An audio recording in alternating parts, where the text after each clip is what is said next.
He said they see something that they want and they come up with any excuse possible to not do that thing.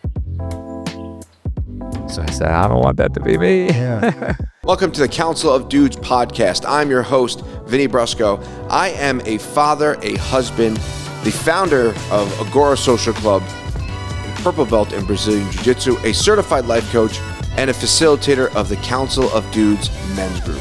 This podcast is here to help you tap into and follow your golden thread, that feeling that pulls you forward to become the best version of yourself. If you're someone who's into personal development and self-help and is looking to live a life of more alignment, then this is the podcast for you. Subscribe to the channel, click the notification button, and follow along on the journey of the show.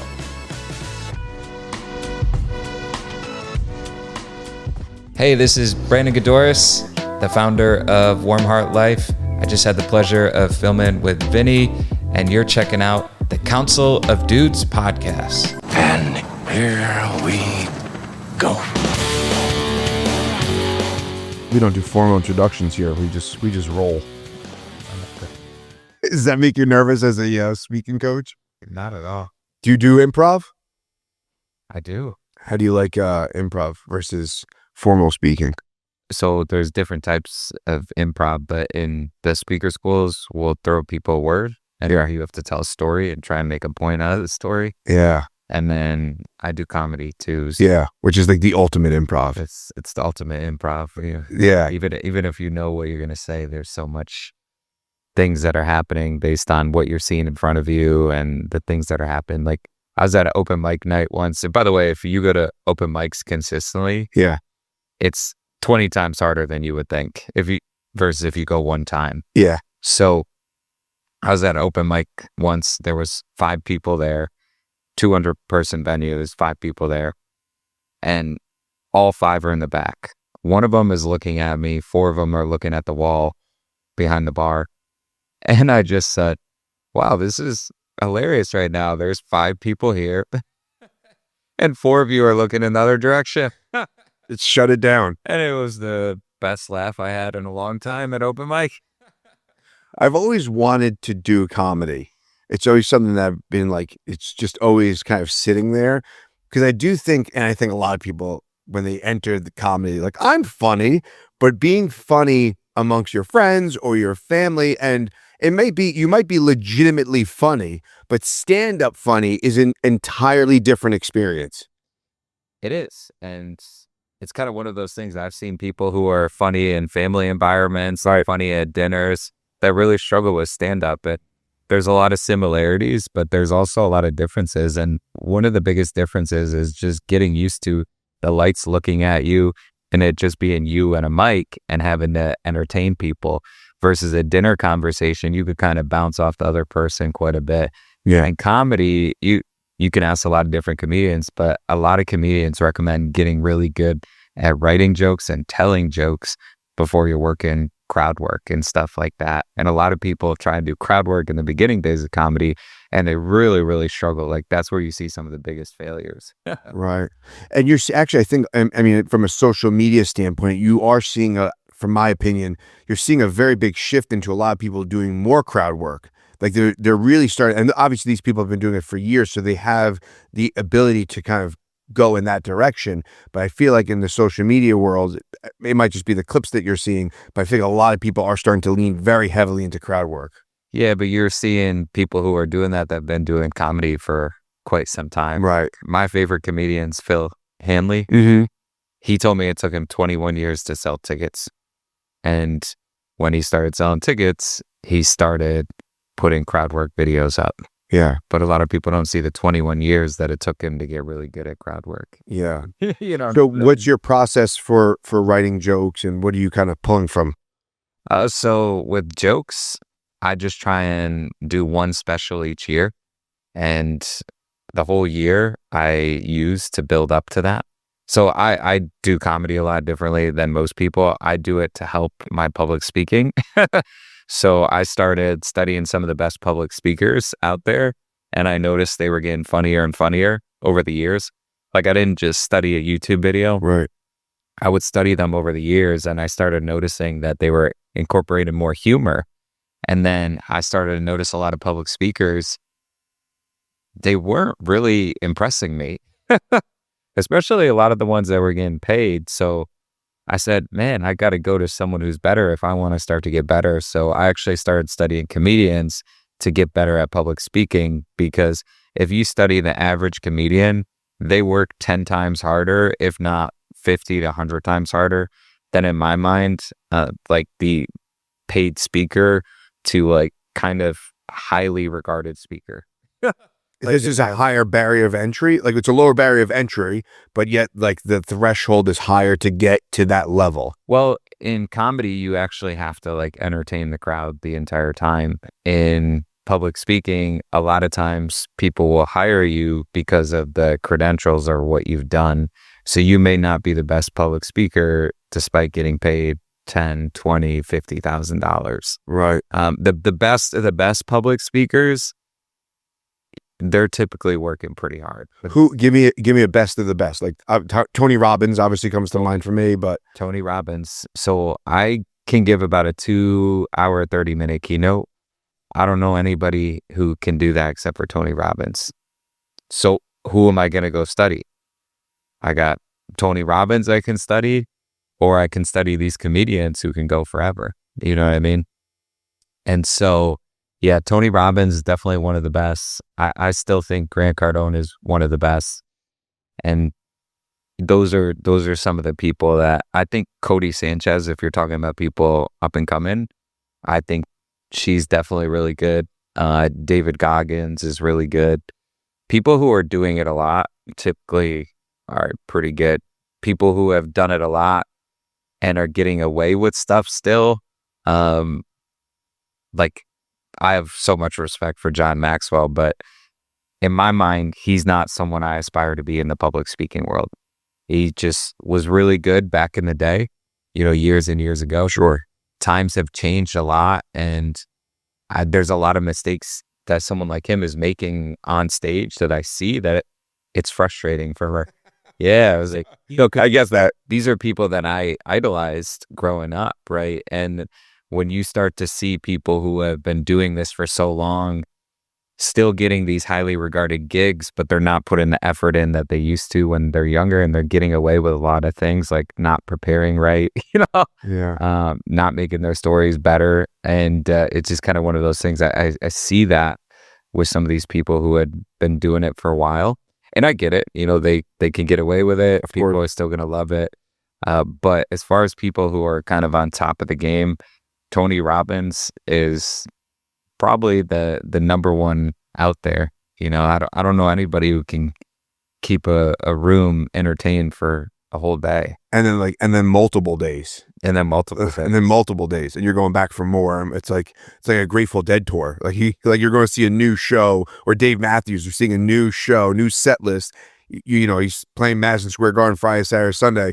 Each set list is going to be different. Mm-hmm. And that's a very hard thing to craft as a musician, but obviously as a public speaker, it's got to be even harder, because how many times can you diversify that message and then still be impactful and have people walk away and go, wow, I got something out of this. Yeah. And I think a lot of public speakers struggle with the emotional engagement that it takes to get someone interested for a longer period of time. So storytelling is one of the most unique things ever. And a lot of people think, oh, public speaking, you can only get someone to listen to you for so long. Well, it depends how good you are. Like Tony Robbins can get someone to listen to him for a whole day. Right. Why? Because he's put a lot of time, energy, and effort into the emotional engagement it takes with the words that he's using, with the way he uses his stage presence, his energy. He's taking into consideration all of those things.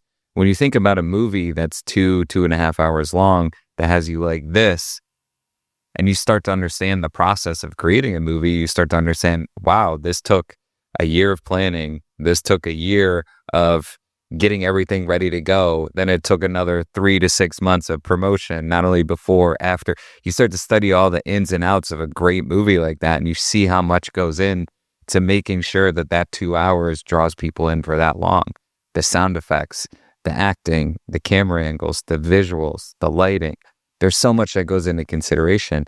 And the greatest speakers in the world that are able to keep people entertained for 60, 75, 90 minutes plus, they're taking into consideration so many factors, from the way that they're using their jokes, the way that they're using their opening 5 seconds, 5 minutes, 15 minutes. Like, there is so much refining, and there's so much opportunities to get better.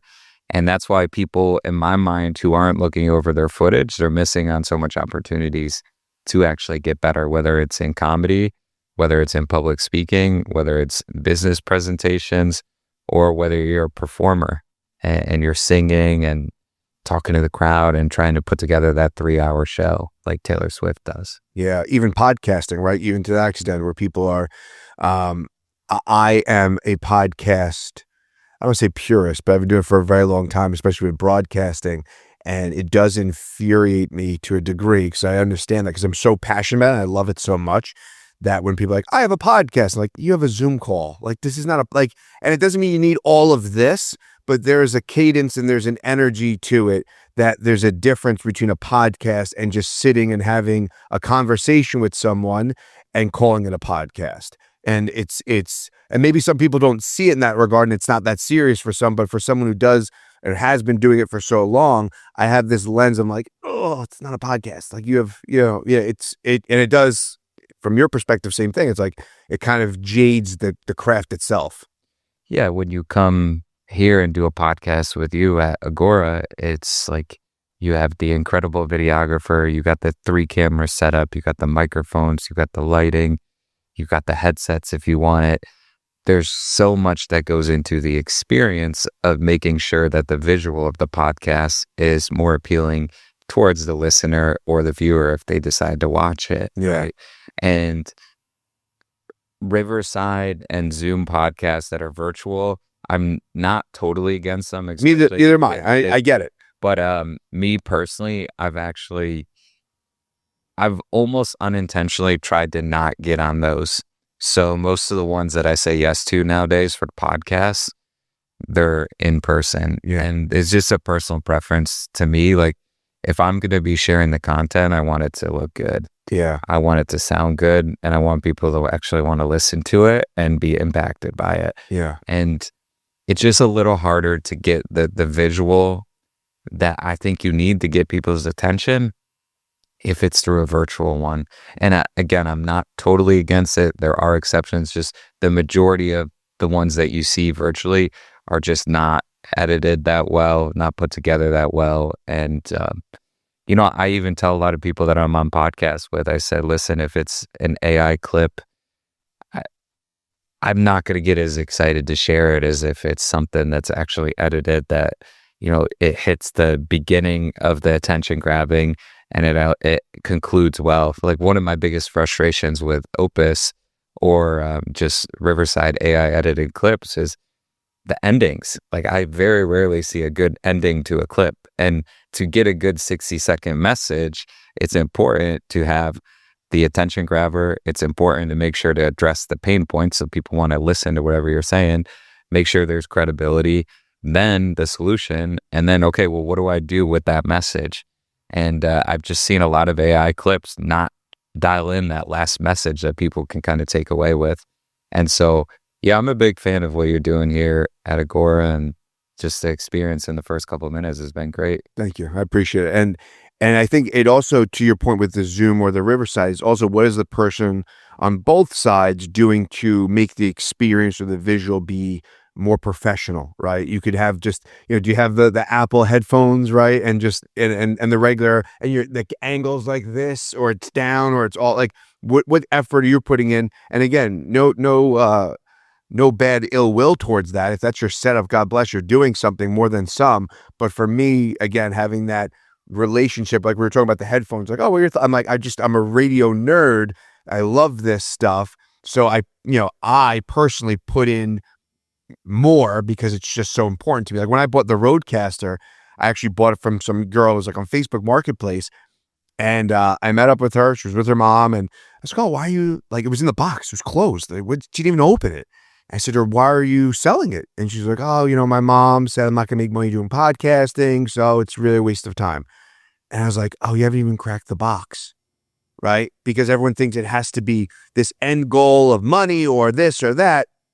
And it's just, again, the effort that you put into it may not pay the dividends up front, but if you love it and you're passionate about it, like you are with speaking, to say, I'm doing comedy to be a better public speaker is a very different approach to it, and studying it and the nuances of it. I get to a point where I'll watch podcasts and I get so excited about it, I have to actually turn it off. Like that. Oh, yeah. Yeah, like I get so like Yeah. just the experience of watching it. I'm like, I gotta turn this off. It's like it's overstimulating in a sense. It's weird. What do you think pushes you to continue to do the podcast with so many out there? I just love it. I genuinely love it. And there are so many out there. And then you hear the numbers like, oh, there actually aren't that many, right? I just genuinely love this experience. Yeah, it's interesting because I heard Lewis House say one time, he's like, listen, if you want to have a successful podcast, are you willing to do it for 3, 4, 5, 6, Yeah. 7 years? And he started to explain his journey with his podcast. And whenever someone is on a sales call with me who's interested in speaker school, I've been on so many of these, I kind of know if this person would be a good fit or not. And so I'm a lot more transparent nowadays than I was 3, 4 years ago. Right. And whenever someone says, do you guarantee that we get paid speaking gigs after? I say, absolutely not. Good for you. I say, listen, I see a lot of speaking programs out there that charge 5, 10. I've seen up to $40,000 or even $100,000 like type of packages, more long term. Sure. And it would be a disservice for me and your journey to say that we're going to guarantee you that you get a paid speaking gig after, because there's work that goes into getting better marketing material. There's work that goes into becoming a better speaker. There's work that goes into building a brand. There's work that goes into getting up after you don't want to get up because you absolutely bombed. You did awful. You're second guessing yourself. You're doubting yourself. Why the hell did I say that? There's a lot of work that goes into being able to get back up after those moments. And I meet people who don't have a lot of experience speaking that think that magically you take a course and all of a sudden you're going to get paid speaking gigs. I asked my favorite comedian, I said, how long does it take to make it in comedy? He said, I've never looked at it in terms of how long does it take to make it. He said, I just wanted to feel like I was getting better. And if I felt like I was getting better, then I was going to keep going.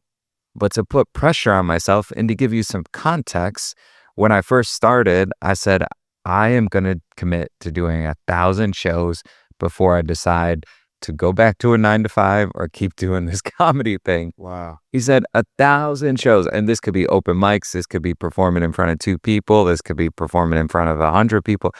He said, I'm going to do 1,000 before I make a decision whether I stop or not. 1,000. He sells out theaters now, so it's safe to say it worked out for him. But it just amazes me how many people want to get into public speaking because they have a message that they want to share, and they think that just magically people will start paying you for that. And if they do start paying you magically, you probably won't be ready to take advantage of delivering the value that is necessary there to be able to get someone to say, hey, I want you to speak to my group. I want you to speak to my team from here and you speak, right? Most people probably wouldn't be ready in the beginning to be able to get that. I have this slide in speaker school, and the first 6 years of me public speaking, I had 0 paid speaking gigs. 0. Any event that I had that I would consider a speaking gig, in that first 6 years, I didn't profit off of any of those events. Any speaking gig that I did, whether it was a training, some of them I paid for, some of them I did for free. I consider a podcast a speaking gig. All of those, 0 profit off of that directly. Indirectly, was I making a little bit? Probably a little bit. Right. 0 paid speaking gigs. My first 6 years, 230 speaking gigs. 0. Yeah. Actually, that was wrong. I think it was about 130 to 150 in that first 6 years, and 0. And then after 10 years, I had 230 paid speaking gigs, and I had 600 total speaking gigs. So I had 370 non-paid or non-profitable speaking gigs out of my first 10 years of speaking from 2016 to the end of 2025. And that's what a lot of people don't see. But those 370, they gave me opportunities to get leads, to build the following, to build a community, to work on my message. I asked Gary Vee's booking agent years ago, 4 years ago, I said, what would you tell all these speakers who are getting better at speaking, but they're not getting paid the way that they want to get paid? And he said, well, I think they should understand we got 20 people that we book gigs for. And all 20 of them, whatever they get paid for speaking is pocket change compared to what they would produce with their business. So he said, I would tell everybody who wants to get paid to speak to produce with their business. And I said, oh, that makes too much sense. Yeah. So instead of focusing on getting paid to speak, I focused on producing with my business. And what naturally happened? I started getting paid to speak. Yeah. And then he said the second thing is he said I would get as much practice and repetition as possible sharing your message so that when you do get that dream opportunity, you already know your jokes are going to work. You already know the stories are going to hit. You already know what people are thinking based on the words that you're saying because you have done it so many times. You have talked to people after your talks so many times to know exactly what they're thinking. And he said, if you could do those two things, you will be a highly paid speaker. Yeah. And so I changed my whole perspective when I heard that. And so whenever I get anyone who's like, oh, are you going to make sure that I'm like, listen, we're going to teach you how to get paid. We're going to help you build the foundation of what it takes to get paid. We're going to help you with your marketing material, your videos, your pictures, your social proof. We're going to help you with all of that.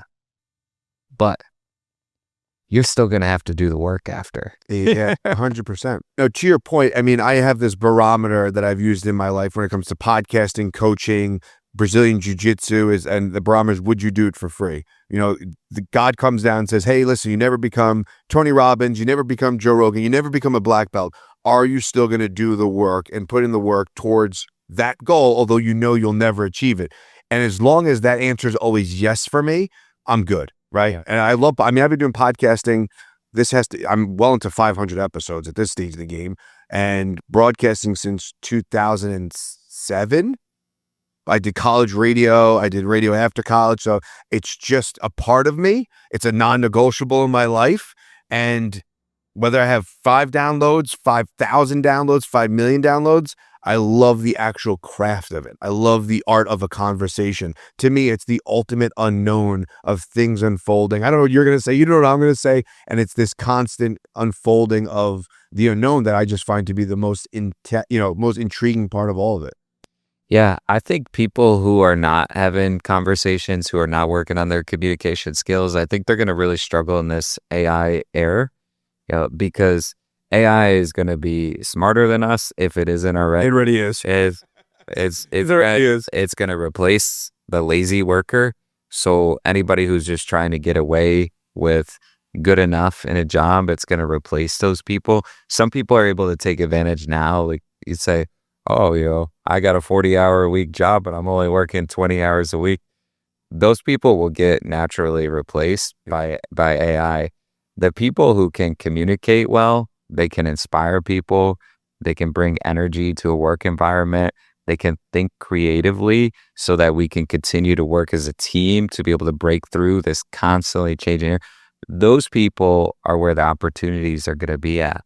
One of my mentors, he has a very, very big company, $100 million plus company. He says, Brennan, I don't want to have less employees because of AI. I want to be able to expand with the employees I do have because of AI. And so you hear about the cuts that are happening. Companies don't necessarily want to cut people. They're cutting people because it makes more sense financially. But if the people in the organization can understand how to maximize what they're doing with AI, then they're going to become more and more valuable. And so the way that you can do that is to be able to communicate in meetings. Yeah. There's a story in Think and Grow Rich. When two minds come together, it's called the power of the mastermind. When two minds come together, a magical third gets created that comes up with ideas, solutions to problems that wouldn't be able to be solved if those two brains did not come together. And so I think that's one of the most powerful things that you could do. And the people who are trying to hide behind the computer, the people who are trying to avoid speaking up in meetings, I think those people are going to be less valuable.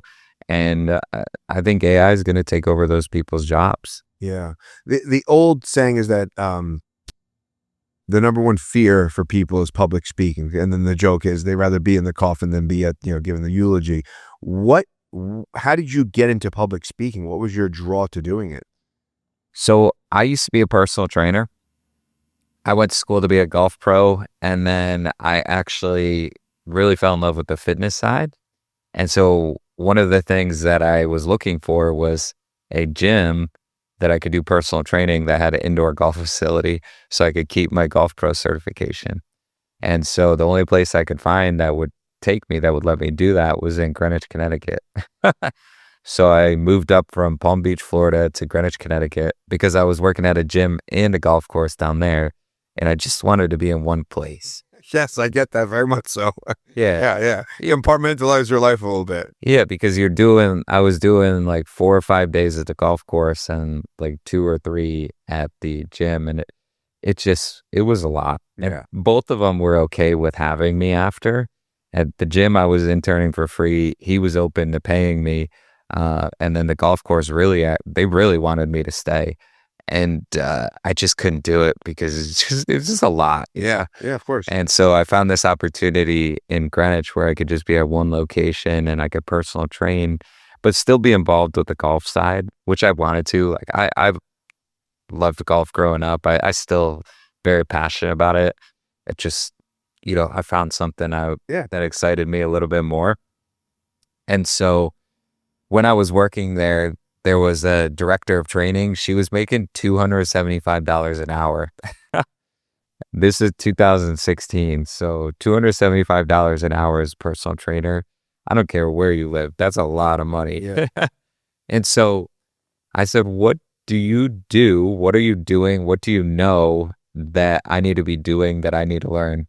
And she said, well, I took this speaker school and then I hired him as a business consultant. And so I would recommend you take the speaker school. So I looked at it. It was maybe like $1,500. I'm not sure, somewhere around there. And I was young, this is my first year out of college. So I was like, I'm not going to do that right now, but I want to do it. So it stayed in my mind.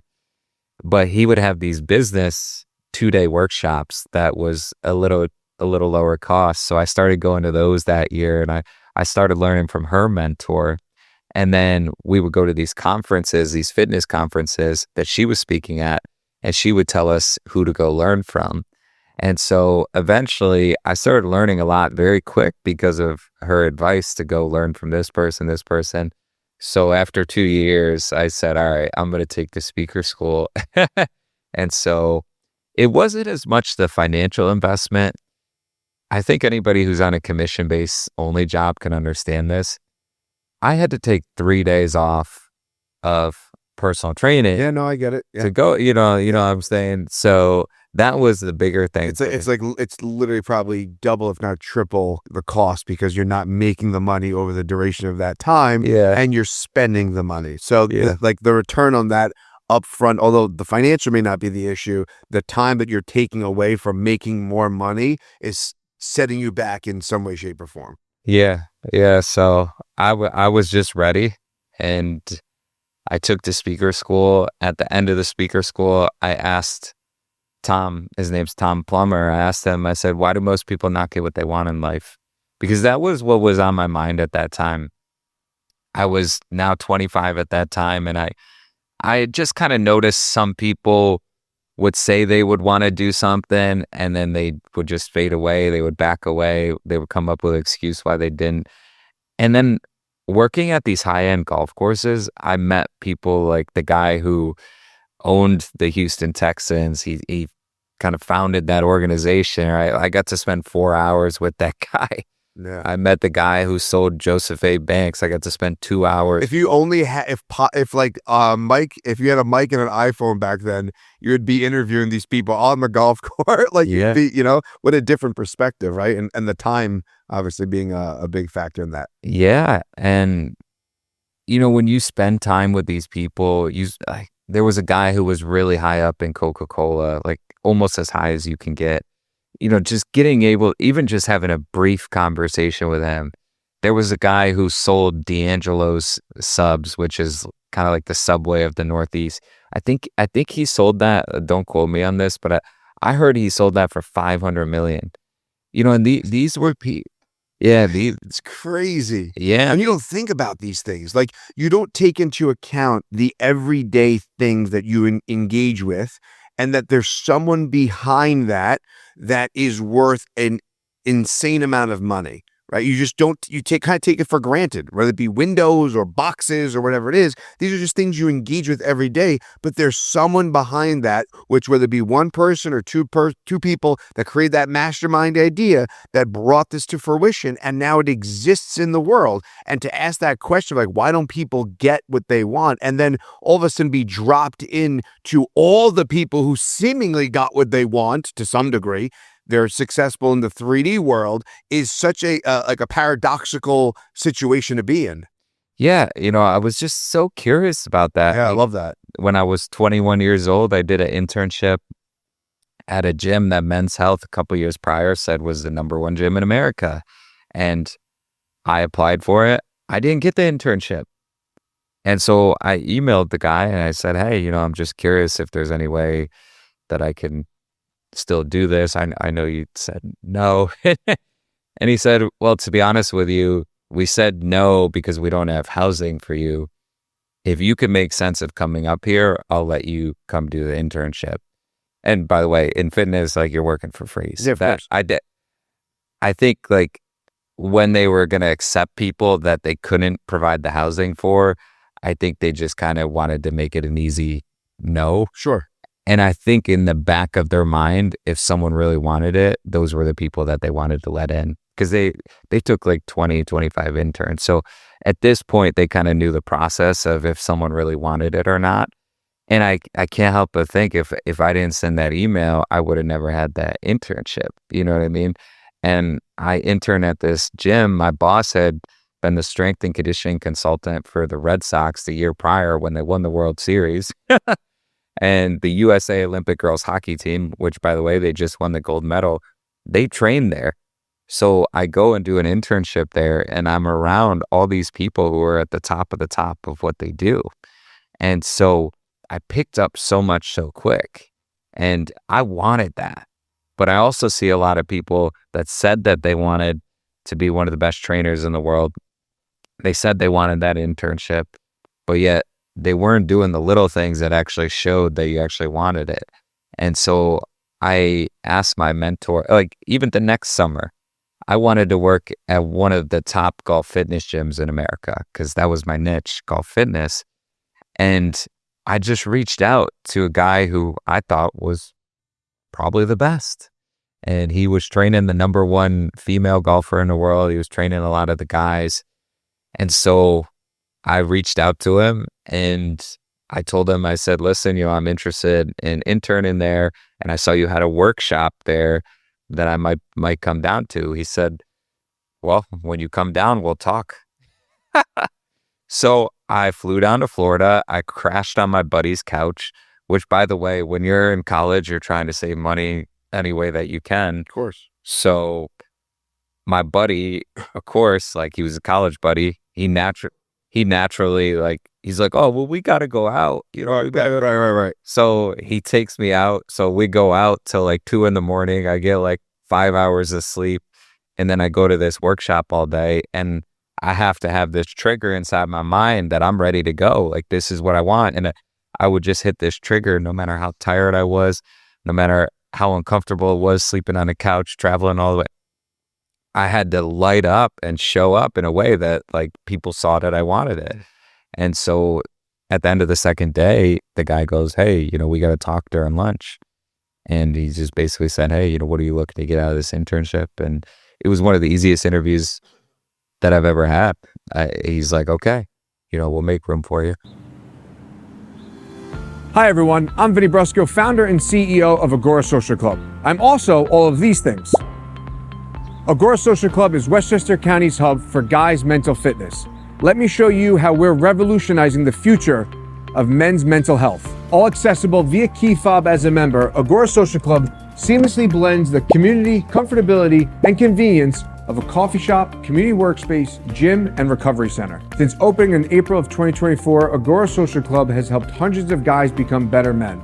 Through our men's groups, dads groups, community ruck walks, and 5Ks, guys are finding a deeper sense of connection through community. But don't just take my word for it. Check out our 5-star Google reviews where guys are sharing their transformative experiences.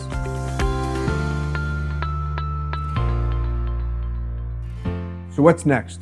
We're looking for an investor to help us build Agora 2.0, a flagship location located right here in Larchmont, offering our members even more space, more amenities, and more community.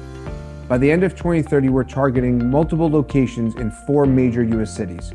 We're excited to share our vision of the future of men's mental fitness. What did your mentor say when you asked him, why don't people get what they want? And so when I asked him that question at the end of the speaker school, he was very adamant on saying, don't ask me questions at the bar tonight. He said, when we're at dinner, when we're at the bar, don't ask a question about this. Ask it right now. And so I asked him that, and he said, Brandon, most people don't get what they want. Most people won't get what they want. Most people will lay in bed at the end of their life with the look of regret on their face. I know you've probably seen that with someone. I know I have seen that. He said, most people will look at life like that because they don't go after what they want fast enough. He said they see something that they want and they come up with any excuse possible to not do that thing. So I said, I don't want that to be me. Yeah. Did you do any sales? Because that's a very salesman approach to things, right? Closed mouths don't get fed. The idea of like, you have to ask people, you have to ask for it. Like that's at the end of the day, you have to muster up the courage and go and say, I'm going to ask for this thing. Yeah. And there's so much fear behind that because of rejection, right? Someone's going to say no, they're not going to respond at all, especially nowadays with, social media, the outreach that you can do to some of the highest caliber people on the planet, if not all of them at this stage of the game. So to have that outreach, but to have that mindset, like, I'm just going to go for it. And then the other part of that is the willingness to not be that person who says, am I going to get paid for this? Am I going to be when I got into radio, I applied to every job in radio, rock, metal. That was kind of like what I was more into. And I got offered a job in Waterloo, Iowa. I went with my then girlfriend, now wife. And the guy's like, yeah, man, come on. You could do your own show at night, blah, blah, blah. Awesome guy, Mike Cross, amazing, amazing guy. And I got there, I was like, I can't live in Iowa. I'm from the Bronx. Like, This is a culture shock. And a part of me, in hindsight, was like, oh man, that was the thing to do. Like, it really was, like, really shocked. I didn't do it. But when I came home, I said, where can I live? Right. And I applied to every radio station again. And I got an interview at WBAB in Long Island. And they listened, like, hey, we're like, you're real. We like everything. Come in for an interview. When an interview, we're talking, like, listen, this is what we're thinking. All this. I literally at the end, I said, listen to me. If you give me 30 seconds an hour, I'll take it. Like, I'll take whatever I'm willing to drive an hour and a half out into Long Island. Whatever time you want me here, I will be here and I will talk for 3 seconds. Just let me crack the microphone. That's it. And I think people, especially nowadays, I think more so with social media, the barrier of entry, as I was saying before, is so different now that people feel like they don't need to put in that sweat equity, right? You can go buy followers, you can buy downloads, you could buy likes, you could have avatars like all your stuff. So there's that component of it. But then people also don't want to put in the sweat equity that it takes to say, yeah, I'm willing to drive as far as I need to go, do what I need to do just to be in the room. 100%. Like I have no sympathy for people who want to get into public speaking that just think magically in their first year they're going to make it. Like, I took that speaker school in October of 2018. And when he said that, I was like, okay, well, what's one thing I can do consistently either each day or each week to make sure that this stuff doesn't go in through one ear and out through the other. And so I knew nobody was going to hire me. I just embarrassed myself for 2 days, 3 days in the speaker school. Like it was the most obvious thing to me. I wasn't ready to get hired, but I said, I just saw someone for 3 days who had done this for over 40 years. And I think if I can start implementing a lot of the stuff that he taught over time, maybe I got a chance. And so I didn't do much on social media up to that point. I was too embarrassed to post on my personal page. So I started the Warm Heart Life Instagram page. Where did the name come from? So I was sitting on the beach one day and I was just like, well, what does everybody need? And I was like, everybody needs a warm heart. So the original business was Warm Heart Fitness and Entertainment. So I was obviously in the fitness industry, and the idea in the beginning was to buy a world-class gym facility or buy a like kind of warehouse space that you can turn into a world-class gym facility, and then at night turn it into a music venue where the best up-and-coming artists would come and perform. And so that was the original idea in 2018. And I had core values that was the business was based on core values. So before Warm Heart came into play, I developed core values based on the word care, because I heard Andy Frisilo say, people give me thousands of hundreds of thousands of dollars to help them with their business. I say the same thing every time. You just got to care a little bit more. And so he obviously explained that more in depth. Yeah, of course. But I took a lot of interest in that word, and I studied Walmart, Amazon, Pandora Jewelers, Starbucks, the core values.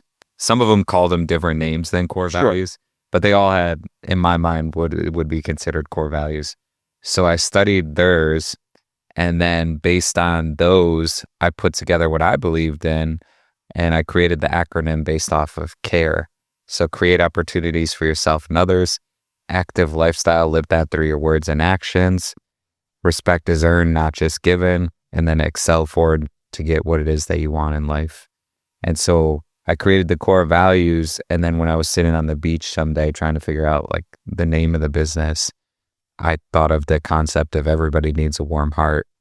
And the next year, I realized that it didn't make sense having a personal development business, which at the time I thought I was going to help musicians, develop their careers. But I've always been into personal development. So it was a personal development business and then a fitness business, trying to do it in one. It wasn't clicking with people. So in 2019, I separated the two into two different LLCs, Warm Heart Life and then Warm Heart Fitness. And I had the first revenue generating event for Warm Heart Life, which was musician showcase night at Garcia's at the Capitol Theater. Yeah. So that was that. And I just knew I needed to be consistent if I wanted to get better. And so I started the Warm Heart Life Instagram page, and I said I need to do 4 posts a week, and I want them to be mostly videos. And if you go back 7.5 years later, I would be absolutely shocked if you didn't see an average of at least 4 posts a week on that page. It's just how it is. Yeah, I'd be shocked if you didn't even see 4 posts a week for 6.5, 7.5, years. It's just something that I've engraved. I'm like, if I want to get better, I got to be consistent. And so they weren't just posts. Like I wanted them to be mostly video posts. So if you look at the first 3 or 4 years of the Warm Heart Life page, it's mostly me shooting videos, not understanding camera angle, not understanding lighting, not understanding sound, not understanding video editing. But what happened is I slowly started to figure those things out. So when people ask me, like, what is the biggest difference between you as a public speaking coach and these people who have been doing this for 30, 40, 50 years? And I say, listen, first, we're in a totally different day and age.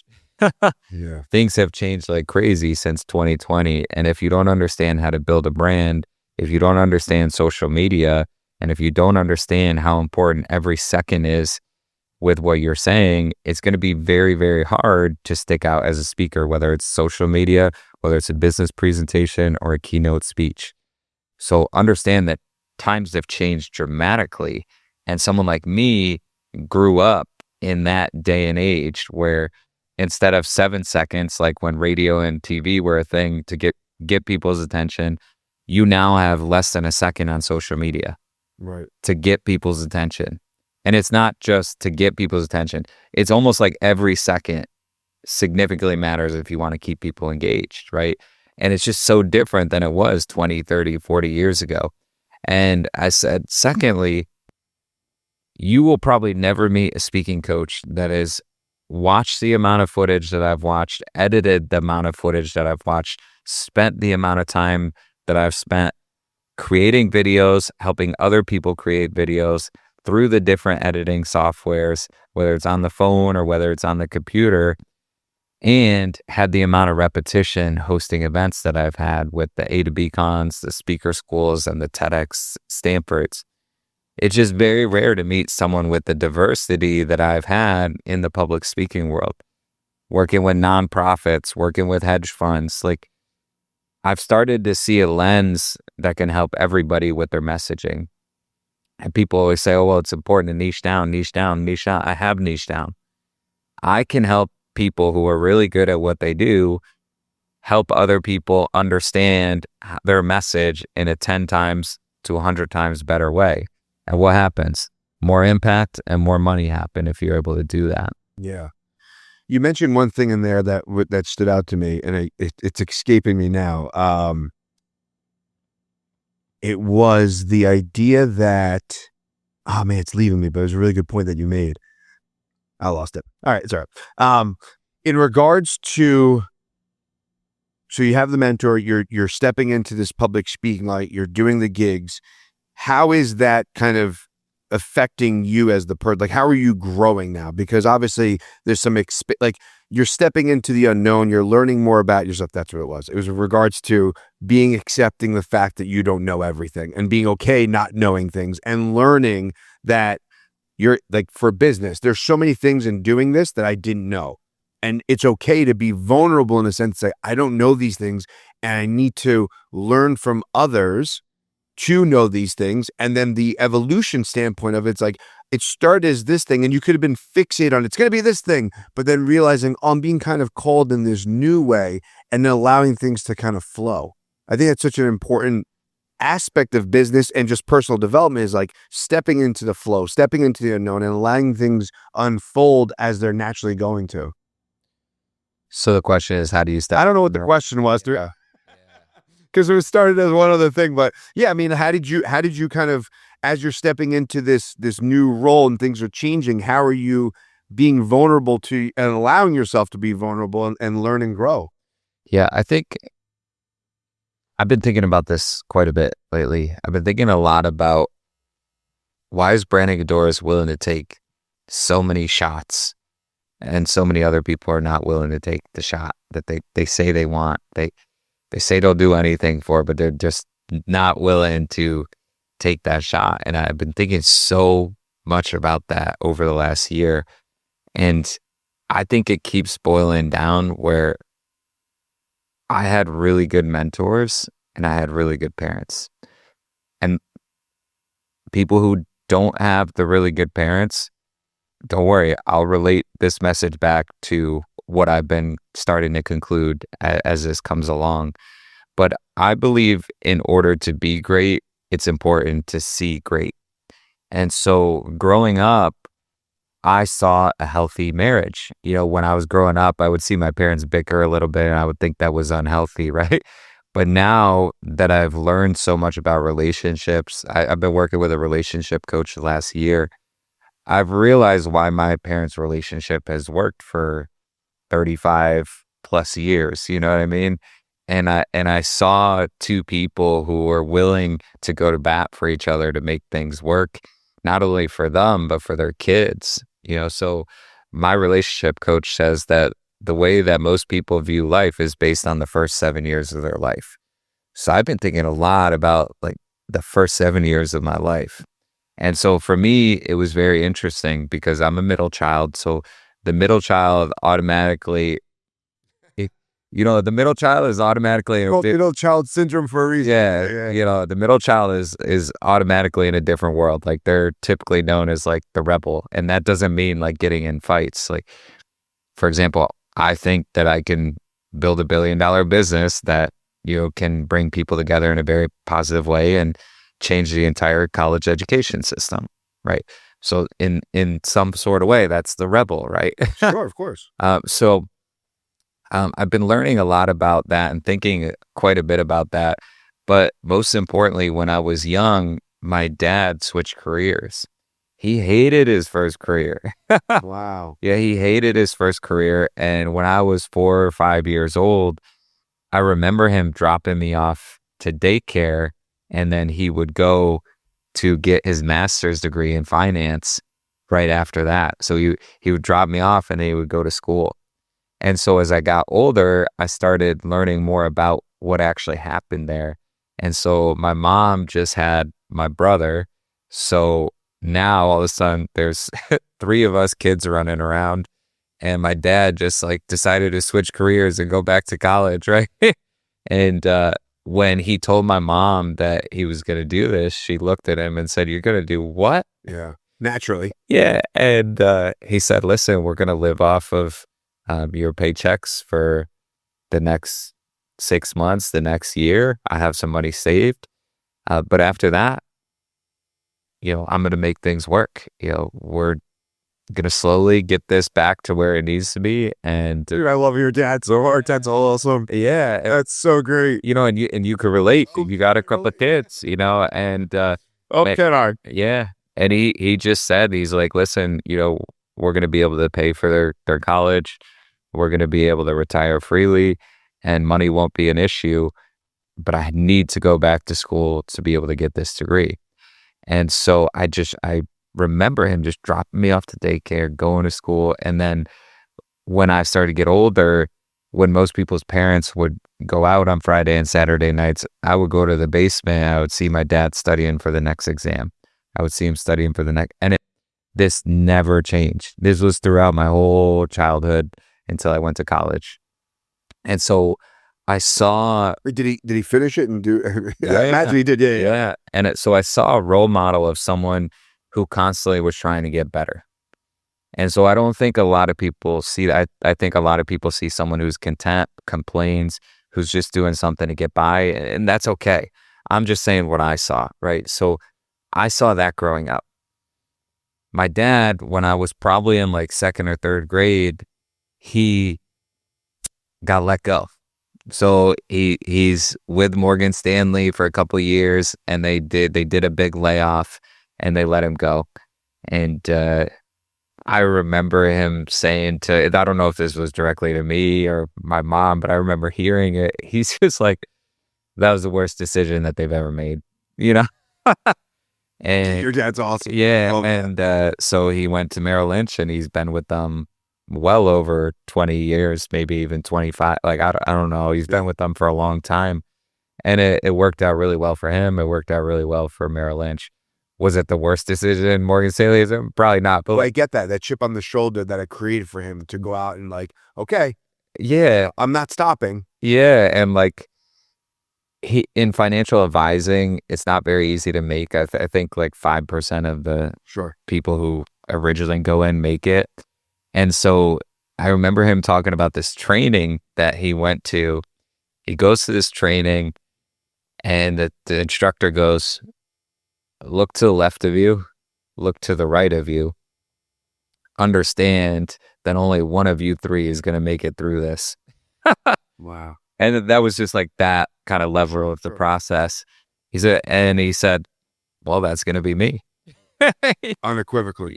And so stories like that really stuck with me. Like the older I get and the more I dive into, like, why am I so motivated compared to everybody else? And I realized that my dad was a big inspiration of that growing up. And my mom was a very disciplined person, right? The house was consistently cleaned. She had a routine with work. She was always home when she needed to be. Like she would work 8 to 4 and she would be home to be able to cook us dinner, take us to sports and she was very disciplined. She was very consistent, but most importantly, you could trust her, so my brother actually had this thing growing up where he struggled to lie. Like he couldn't lie. And anytime that he would say something, he'd be like, well, I think so. Or, I'm not totally sure, but he just couldn't lie growing up. And I think a big part of it was to how trustworthy someone like my mother was. And so I saw a lot of that growing up, you know what I mean? Yeah. And I think that was a big part of my motivation. Also, my mom has a speech impediment. So this is what a lot of people wouldn't know about me. It's a speech impediment that I didn't even know she had until I grew up. And she told me like the doctors actually looked at her vocal cords and there's actually something that affects her speech. So she kind of shakes a little bit when she speaks, Some people may think it's like Parkinson's. Some people may think it's MS, but it's like she's totally normal. Like she just has a thing in her vocal cords that actually affects the way that she speaks. So she naturally speaks a little slower and she has a little shake to her voice, right? And so I saw how hard that was for her growing up. And it just like, it really motivated me to like, oh, I can speak clearly. I can use my voice in a way that I know she would, be really inspired if I do that. And so I had a lot of that growing up that I think really inspired me. But then there was also a side of life that I didn't learn from my parents, right? So my parents, they had big families. So most of their friends were their family. Right. So I didn't really know how to make friends. Like I had a lot of like kind of friends. I never really had a core group of friends. And so I had to gain mentors in my college life and post-college life that kind of helped me understand different things about how to build better relationships, how to take care of people, how to present yourself in a professional manner. And so I had a lot of these mentors on my internships and then post-college. But my first internship, when I didn't have the mentor, I got a D. They would make fun of me. They would talk negatively behind me, like behind my back, but I talk so slow. I always looked high. I didn't know how to iron my clothes, right? I didn't know how to get the right haircut. They would talk negatively behind my back about that. And I never knew unless I heard it from like a secondary person, you know what I mean? But my second internship, I had a guy who was retired. He was a leader most of his life. He had raised kids and he understood the process of what someone like me was going through at 20 years old. And he took me under his wing and he taught me how to take care of people. He taught me how to present myself in a professional manner. And most importantly, he taught me how to enjoy life. Like we would go out on his boat. He had like a 17-foot boat, nothing too big, but it was just like the perfect size. He would take me and my buddy Mike, he would take us out on his boat and we would just talk for hours. Like we didn't need a phone. We would sit there listening to Jimmy Buffett. I didn't like fishing. I liked fishing with him though. Sure, yeah. And we would just sit out there and he would share stories and it would help me understand a different side of life that I didn't see growing up. And then when I was 23 and I went through that speaker school, I gained my mentor, Tom, because he a month later, he said, hey, book a call with me. I can help you. And he cut me a really good deal and he's been my mentor ever since. So I had mentors like that. And there were so many more. I could go on and on and on with mentors, but I won't bore you with them. No, I love it. I love it. But I really believe it was seeing what I saw with my parents. And everybody has things that they don't like about the parents, course, right? Of course. As I get older, I find more and more things that I appreciate, respect, and admire about my parents. But also as I get older, I realize how important it was to have the combination of the parents, but also the mentors. Yeah. And if you don't have the father figures, the mother figures that you want, I think you can gain those if you're open enough to be able to start to receive from people who do want to help. So every summer I was completely lost. And every summer I would have a family who would invite me to dinner, who would take me in. And I almost felt like I had that mother figure and father figure in that city where I kind of like knew nobody, because I was open to going to the dinners. I was open to meeting new people. And I understand if people don't have life the way that you would want it to be drawn out. But I think it's important to understand that there are people that can help you with that path to be able to find the ways if you're willing to seek those people out. Yeah. And I think what's really important is seeking the mentors. And it goes back to that previous, it's a horrible noise. It goes back to that previous idea, like asking for the thing, right? Like, and it doesn't have to be this weird, it could just be like, hey, let's grab a cup of coffee, you know. And I have a few mentors in my life that they've given me such amazing insight and perspective to business, but really life. Like just to sit down with someone, have a real genuine conversation and a cup of coffee goes so far. And if you don't ask that, if you don't take that leap of faith and be vulnerable in that moment, then you're doing yourself a disservice. And really most people really do want to help other people. Like at their core, most people do want to give and be of service, because I think it's part of our innate human nature to do that. It's just, are you going to present them with the opportunity to share that? I think it's powerful. And I think, you know, obviously that combination, that Goldilocks experience you had with amazing parents and amazing mentors is an anomaly in some regard, but you can create that for yourself if it's not your exact situation. Yeah. And I think if you're trying to find the right mentors, whenever I talk to high school or college students, I have this speech I give. It's called Getting Your CBA, right? And so if you're trying to get mentors and you're struggling with trying to figure out how to do that, what are you curious about? Yeah. Like what do you talk about when you're at the bar with your friend on a Friday night? What excites you when you get out of bed in the morning? You wake up in the morning and you're so fired up to do this. Like what are those things? And if you can start to think about that, then think about, okay, who is the best at that? So in your case, you were curious about radio. So it's like, okay, who is the best radio host in the entire world? Who's the best in the state? Who's the best in the town? Okay, this person, this person, this person. Now it's like, what do I got to do to be able to learn from that person? Do I got to send them an email? Do I got to put some feelers out to see who can connect me with that person? Yeah. Do I got to intern for that person? Do I got to pay $1,000 for an hour of their time? Like, what do you got to do to now learn from that person? Then go learn from that person. So the C is curiosity. The B is, okay, who's the best? Now go learn from that person. Once you learn from that person, the A is simple. Apply what they say. And if you can do that, you got a great chance of being one of the best in the world and gaining those mentors that you need and that can change your life. Yeah. I know we're pressed for time, but I do want to ask one last question.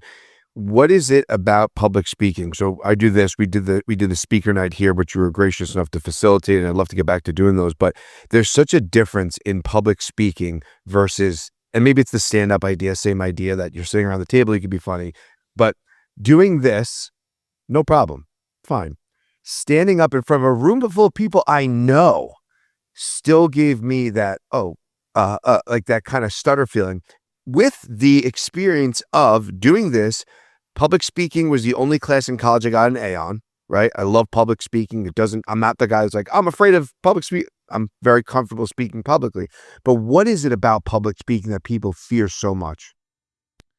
Well, I think the reason people fear it so much is because they haven't done it enough. Right. You know what I mean? It's like the first time. You speak all the time publicly. Yeah. Right. You speak at work. You speak with, like, you're always constantly communicating and speaking, some more eloquently than others, but you're still always doing it. So even for people that are like, I want to go and be a public speaker, there's just this gap there that is just so difficult. Well, they speak a lot in conversations. They don't speak a lot, not expecting someone to not return anything back. So it's a totally different thing. Yeah.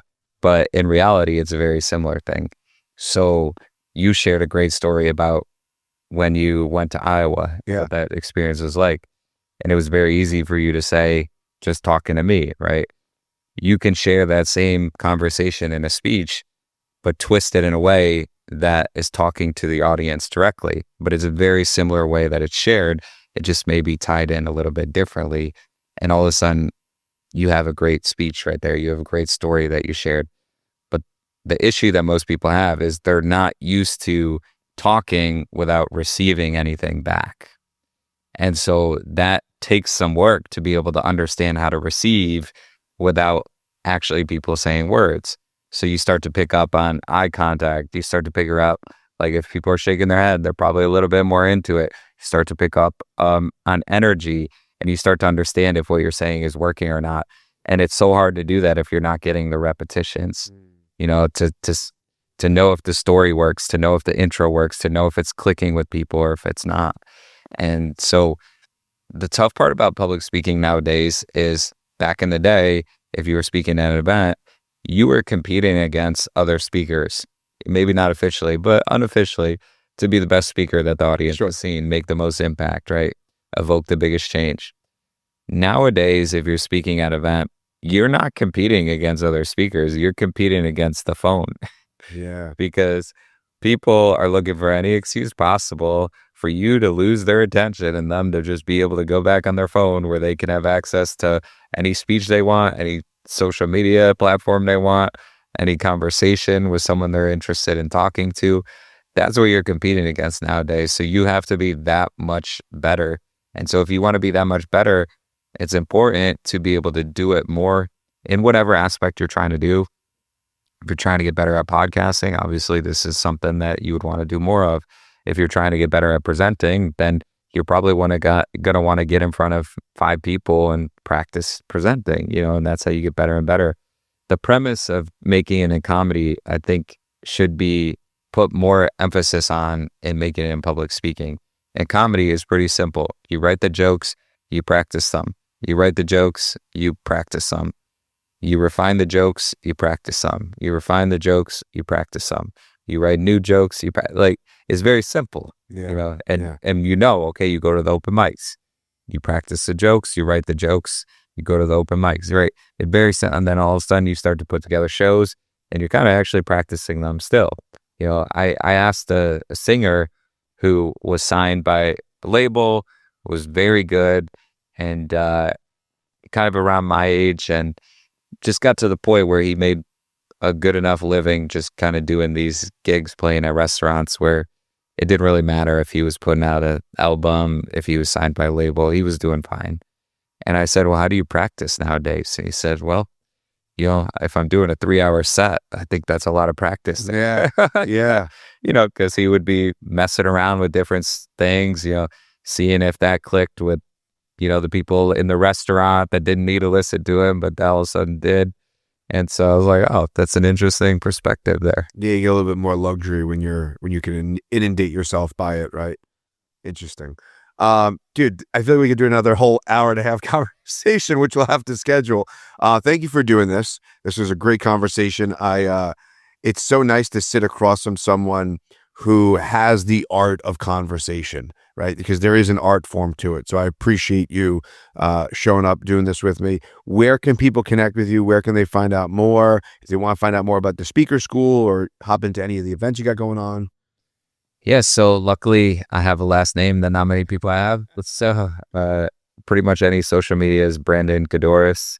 And then my phone number is 607-348-6136. You can reach out to me by text or phone call, and I can get you any information about TEDxStamford, about the speaker schools, or about anything that you want to talk about. Yeah, you're a pro, and obviously you're well crafted, and you're passionate about it, right? Like there's certain things you can't, they're non tangible. And when you speak and when you're in that space, even when we were doing it here, you could tell like you brought such an energy and refinement and professionalism to it. That was like, even when we're in this 200 square foot room, we're all crammed in here, you created an atmosphere that was on par. Like it was just like, oh, this is a thing. And I appreciate that for you contributing to that. And we got to do more of those. And thanks again, man. I appreciate it. Yeah. Thanks for having me. And thanks to anyone who listened. Appreciate it.